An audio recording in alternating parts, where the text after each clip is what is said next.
le mystère du christianisme.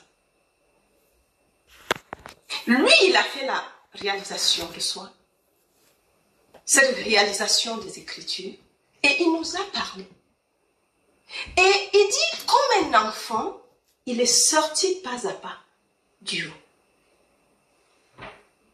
Il est né.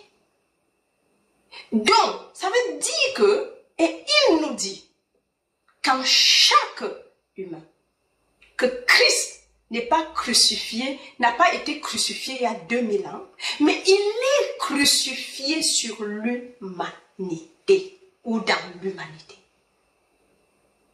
C'est le Christ crucifié, ça veut dire que c'est l'état de mort.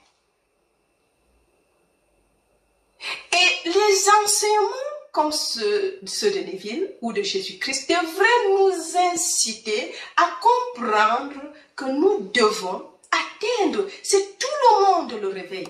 Nous attendons tous la venue du Christ. Les derniers temps, on entend. Mais c'est quand ces derniers temps?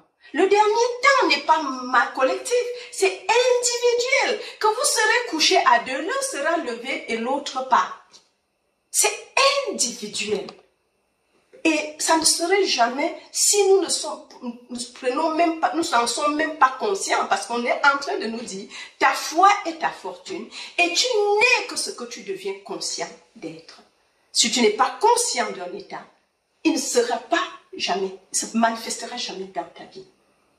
Mais la prise de conscience que ça existe te permet d'en être conscient et de savoir que le devenir de la chenille, c'est le papillon. C'est pour cela que quelqu'un qui est positif va regarder la chenille et dit c'est un papillon en état d'être. Oui, c'est un papillon en état d'être.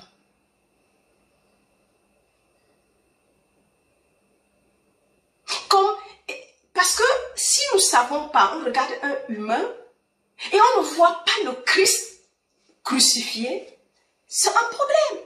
Et dans l'état du sommeil, qui fait les œuvres si ce n'est Dieu lui-même? Parce que c'est l'unique réalité. Et c'est pour cela qu'il y a la grâce.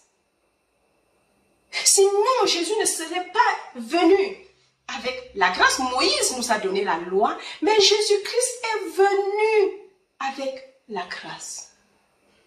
La grâce parce qu'il a réalisé ces choses et quand il a réalisé, mort et ressuscité, quand il est ressuscité de la tombe, il a compris